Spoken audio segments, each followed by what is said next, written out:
Hey everybody, welcome back to my YouTube channel. My name is Teri Hunter. I'm an angel therapy practitioner, intuitive astrologer, Reiki master, and empowerment coach. And today I want to talk about something a little bit personal and not personal. I have been working on and preparing to do a series of videos on the planet Mercury. Mercury rules our thoughts, what we speak. It is, on some level, very much how we roll our focus, where we put our everyday lives.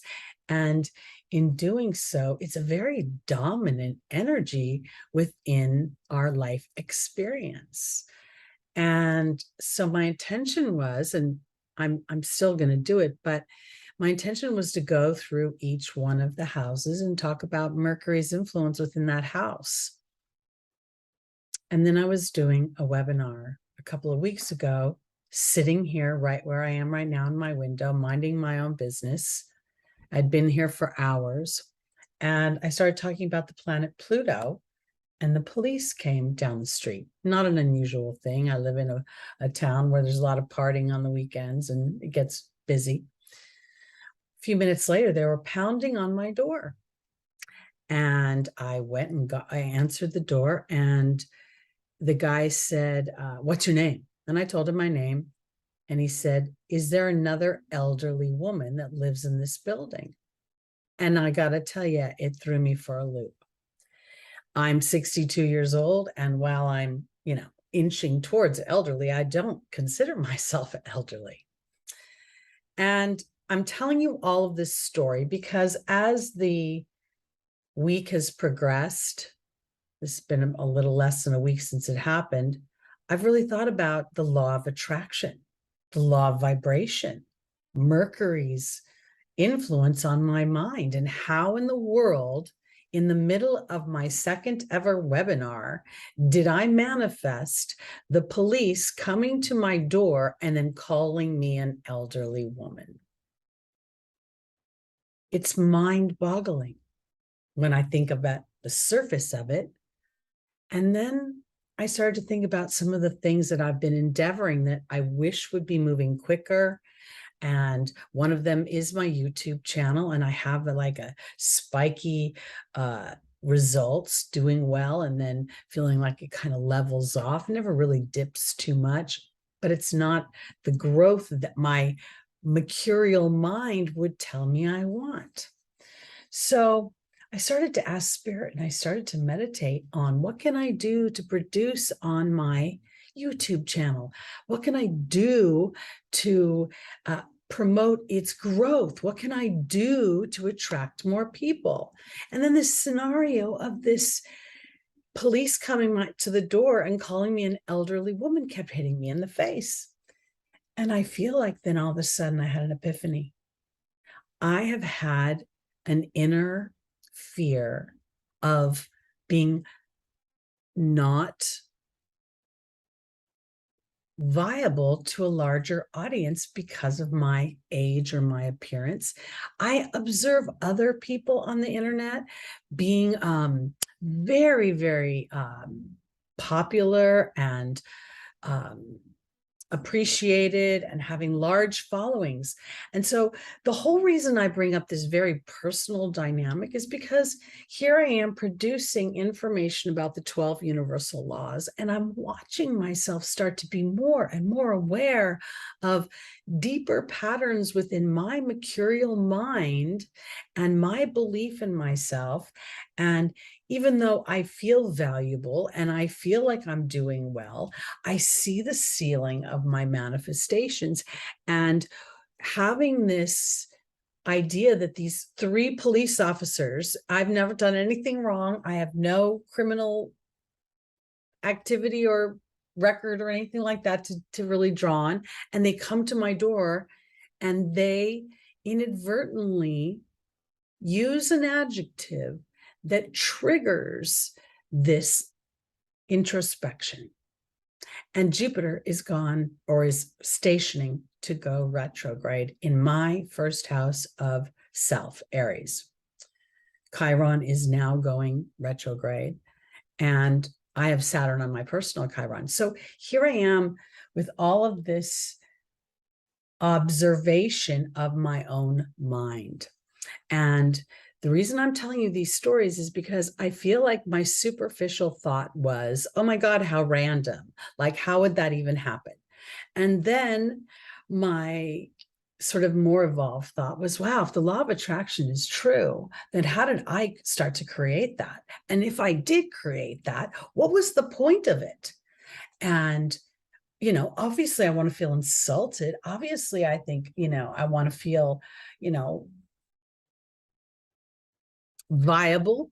I don't want to be thought of as looked at as an old lady. And then when I thought and let myself kind of dig even deeper, that was something. And I'm not afraid of being an old woman. I guess the deeper fear is that I've come from an age where women are not celebrated as they season in this life. And while I've never really considered that to be an issue for myself, apparently it is. And so I wanted to do this whole series on Mercury because to me, I started to think Mercury is becoming really kind of the hidden malefic because we're inundated with fear-based information. We take that information, it triggers us on a superficial level. We think that's what we're operating on. And then there's all these other things that maybe on the onset we don't recognize. So if we are co-creators in our life, if our thoughts are things, if our beliefs create a focus, which creates an inadvertent intention, whether it be to defy that or to celebrate, or whenever we have a strong focus on something, we're drawing it to us. And so while I never considered that I had a strong focus on my age, I'm 62 years old. I'm still adjusting to the idea of being in my 60s. I'm still adjusting to the idea that AARP has got me in their sights. I'm still adjusting to the people talking to me about Medicare and Social Security. And it has had a subtle and wonderful opportunity for me to dig deeper in the beliefs that were given to me, both environmentally, generationally, that could still be supported in many ways. And how do I want to define myself? So the point of this talk with you right now is to say, how are you processing your experiences? How is Mercury not in your house, or it could influence your house, and the house which within your natal Mercury is, the sign, the house are going to have a dynamic. But how are you at this evolved stage allowing for a deeper awareness of your co-creation as a result of your focused thought? And is all your focused thought always conscious? Because I was not really conscious of this as I experienced this. Now that I'm aware of it, I can now decide what I believe about it and now start to experience something else and co-create something else.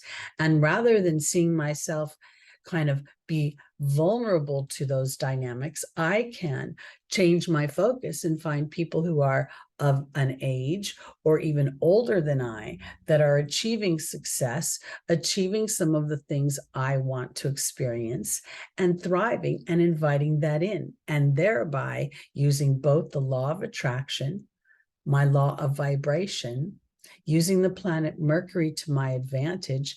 And I would suspect that wherever Pluto is in your chart is creating some upheaval. And that upheaval is an opportunity, because Pluto rules psychology, to look at your deeper, more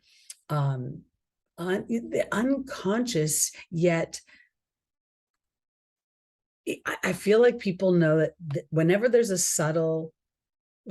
fear, whenever there's a trepidation, whenever there's a cautious sign, whenever we walk into a situation and we don't feel comfortable, there's some something that sits underneath on what we believe about ourselves. And in the awareness of it, I don't think it's about being able to shift it immediately as much as getting to define whether or not it's true still. It might have been at one point. And even if it is still true, if I allow for this underbelly by trying to push it away versus deciding whether I want to write a new story, I can move my story where I want to go. I know that got a little convoluted there at the end, but what I'm trying to say is that because the cops came to my door and called me an elderly woman, I now get to even more consciously and intentionally decide if I am viable, vital, and will have more success as I move forward in life, or whether I'm going to fall back on old Saturnian ideas that as we age, we are not vital, and we go off and we retire and sit in a chair somewhere and, wait to die. So I know this may sound a little weird, but this is what I was inspired to talk about and what happened as I started to prepare for this Mercury, the videos I want to do. So I hope you, I don't know, I hope you benefited from my story. I really don't know where else to go with it, except that I'm just trying to be authentic in the idea that as we evolve, our willingness to not judge or criticize, but dig deeper and deeper as to how do these things happen. If I'm a co-creator and part of the things that I experience, I'm contributing to, where's my participation? And that's where the lack of judgment and criticism comes in. It's just an awareness of it. And now, do I want to continue to act on that belief, or am I going to give myself a new opportunity? That's what I had to say. I hope you enjoyed my story. I'll be back on Sunday morning, 11 a.m. with the live reads for the week. And I will be back with Mercury videos on a more astrological basis. Talk to you soon, everybody.